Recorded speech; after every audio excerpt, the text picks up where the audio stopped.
Hi, this is poet and writer Scott Holstad, author. Um, Trying something different today. I've been reading from my new book that just was published a couple weeks ago, Surviving Immortality Again, Scott C Holstad, Scott Holstad. My first book of poems in a long time, very long time, and I'm pretty happy about it. Alien Buddha Press is the publisher, and it's available in paperback on Amazon, 132 pages, 90 poems. But I've been enjoying reading again for the first time in a while. And so I decided, well, I'm going to read some other stuff that I've written recently and in the past, and maybe a few other things. And want to do something very different from what I've done so far today. And it's going to be a short story. It's going to be a short story of over 2,000 and something words. And it's going to have been published by one of my favorite publications, both to read and in that they're supportive of me and publish me pretty regularly. Bristol Noir. And I paid for this. They're not paying me. I get merch from places that I like and places that support me. And if you can't tell by the title of their publication, their subtitle is Curiously Dark Fiction. And noir, dirty realism, stuff like that.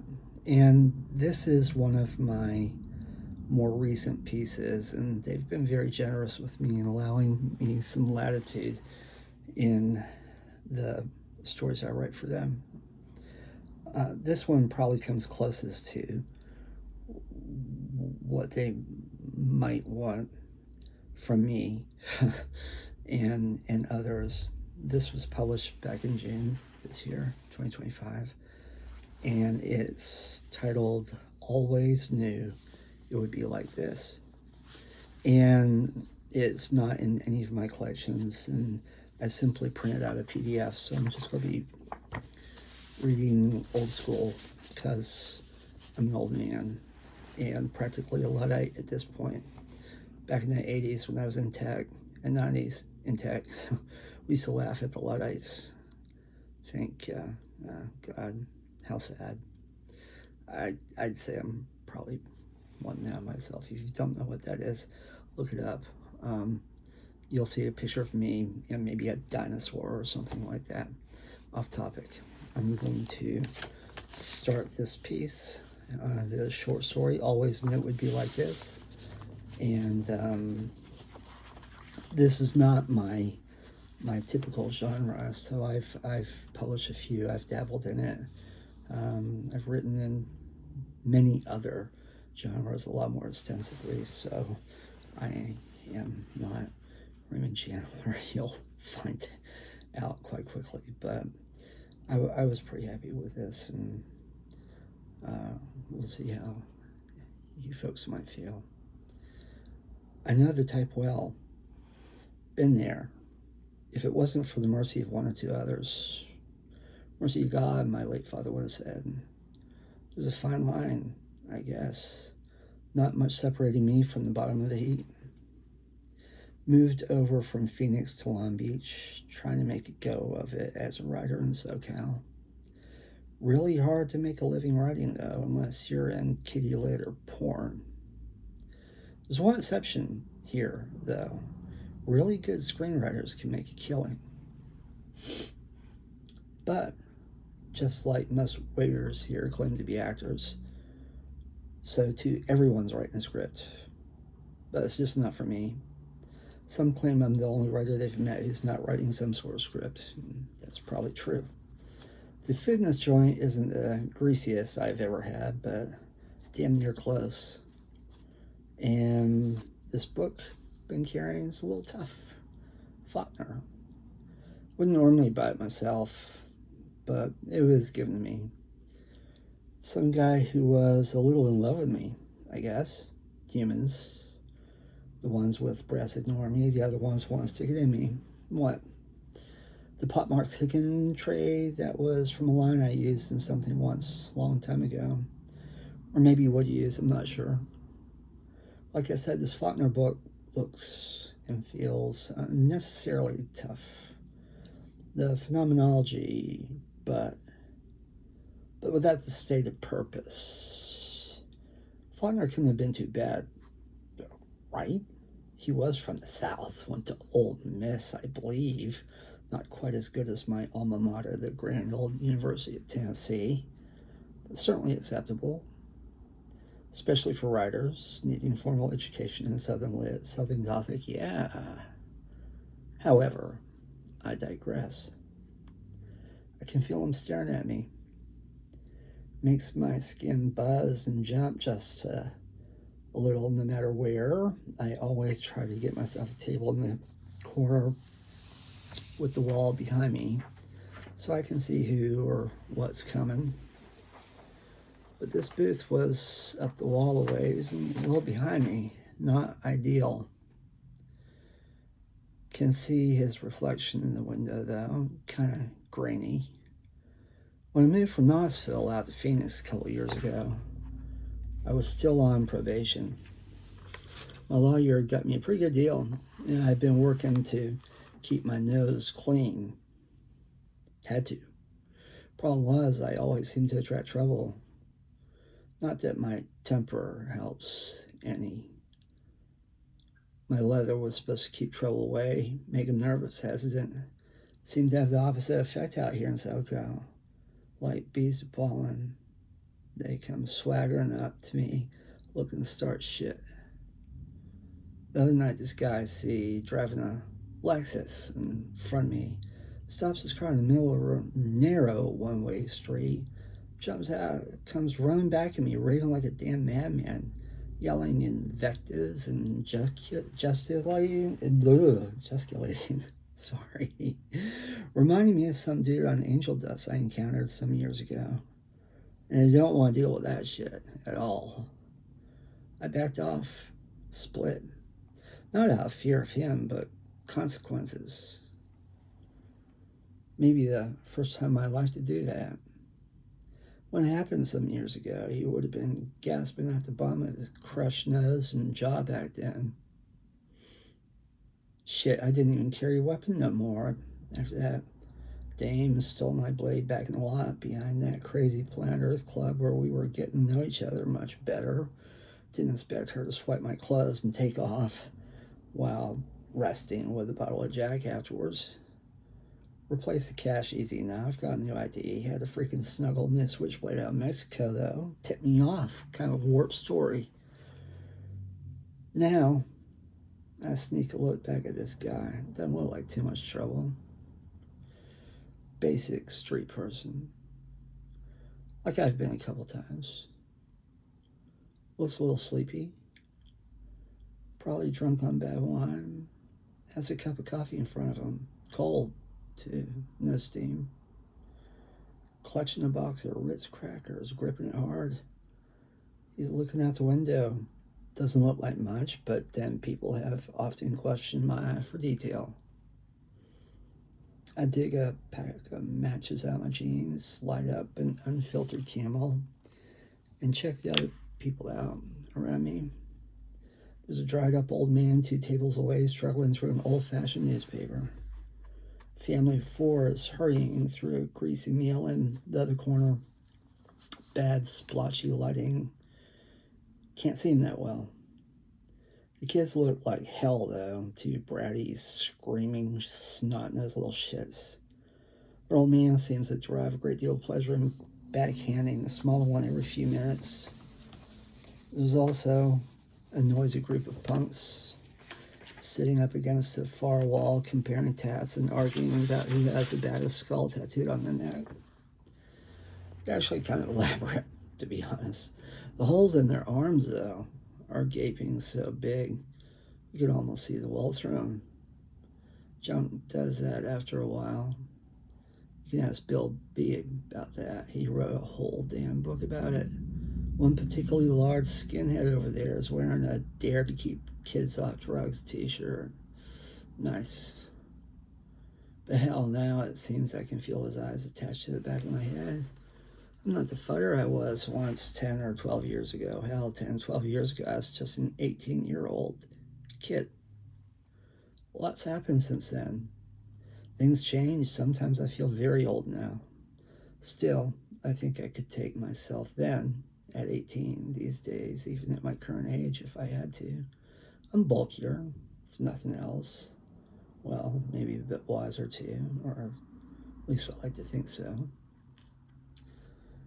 Excerpts of the skinhead's conversation drift over, blazing in the still air.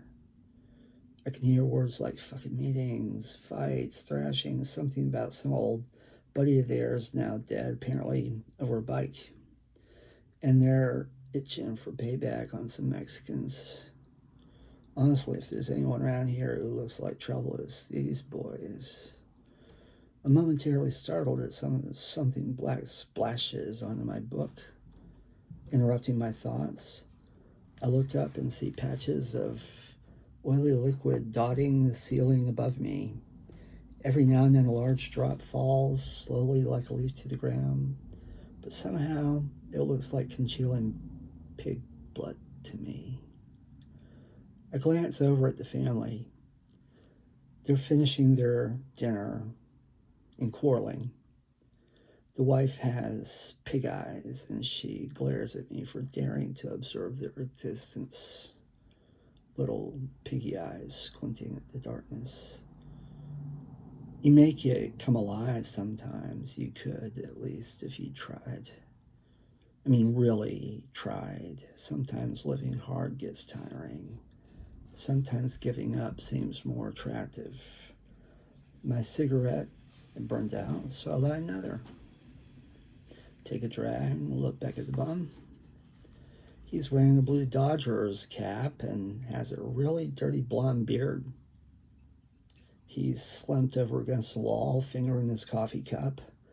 I remember the bum they found up the street the other day. Shot through the right eye. Hiding behind another dumpster. Who kills bums? Actually, I guess they make pretty easy targets, if that's your thing. And they say there must have been a rash of murders around here lately. Some man walked into the USC hospital and blew away 3 doctors. And the next day, somebody took out a woman in the Loma Lima hospital parking lot. A queer got bashed to death down Laguna by some young skinhead homophobe punks. Christ, I hate guns, though. See, it's a no-win situation. You get killed if you don't have one. You get killed if you do. Guns are made for killing people. Lovely world. Me, my snub nose was rusted at the moment. My little weekend special is worth maybe a quarter. Probably just as reliable. It's not like it gets much use, so I don't actually know. Anyway, I've been having these dreams. Bizarre. Premonitions, maybe. Not that I think much of that concept. Death can be such an ugly thing. Oh, it's attractive enough for some weirdo writers. But what the hell do they know about death? They write like they're more alive than you or me, or at least they think they are. Bully for them, the bullshitters. There's so many deaths in this town, and not all of them murders either. Hell, my neighbor died from AIDS last month. People complain about the industrial haze hanging over the valley. I think it's actually more of a death stench. 800 gang-related murders last year. After the riot, gun stores were stripped bare. The city's armed to the teeth, and for what? Is pistol whipping a Korean store clerk better or worse than simply shooting them? Or does it even matter? Isn't it all arbitrary anyway? Or simply absurd? Shit. Jack-in-the-box philosophizing. Idiot habit of mine. So like I said, dreams and lots of them. I dreamt my Lover's old man died in a car wreck in his Cadillac land yacht. Of course, I dreamt I was murdered several times over with a serrated knife to the throat in a deserted parking lot, riddled with bullets shot from a speeding brown Impala, blown up in a plane accident flying into the Long Beach airport, beaten to a gooey pulp by cops, on and on, crushed, burned, mutilated. Yet, I'm not even obsessed with death like I was when I was younger. Still, these dreams lately. Some happiness, perhaps. My lover and I hope to get married next year.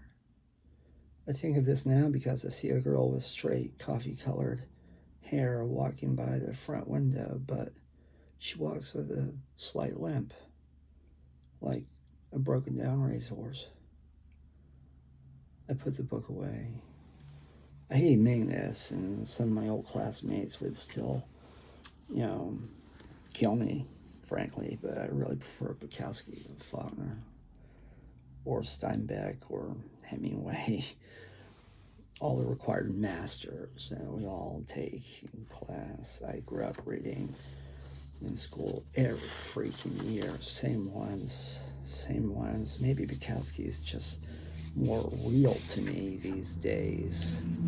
Or too, not only his newest book titled Pulp, but this black dude named Mosley pumped out a cool as hell retro noir book that spins a wicked tale. I've been worried the pulp industry was fading away, but maybe there's hope. Much more real to me than those others, at least. As I put my jacket on,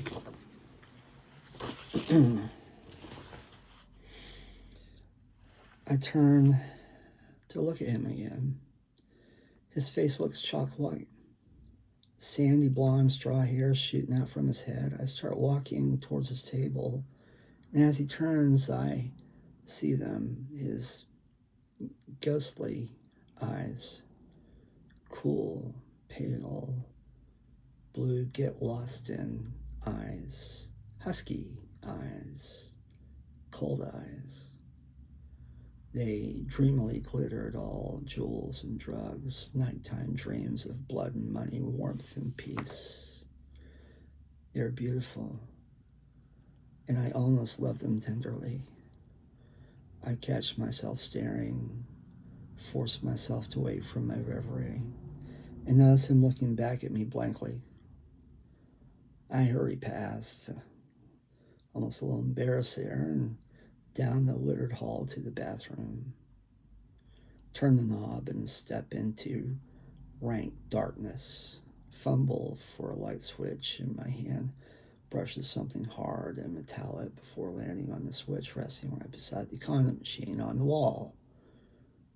Who would buy orange and green rubbers, even if they are only 50 cents each?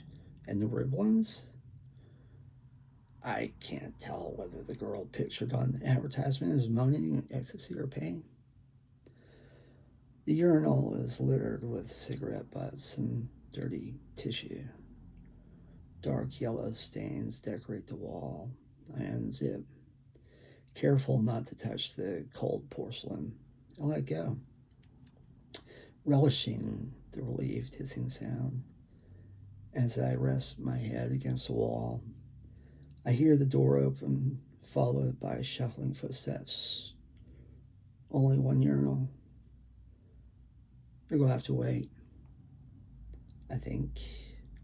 I finish and start zipping up when I hear the unmistakable metallic click of a sharp legacy blade being locked in place, loud as a bomb in the stale, dead air. The sudden searing pain in my kidney seems almost like an afterthought. The end.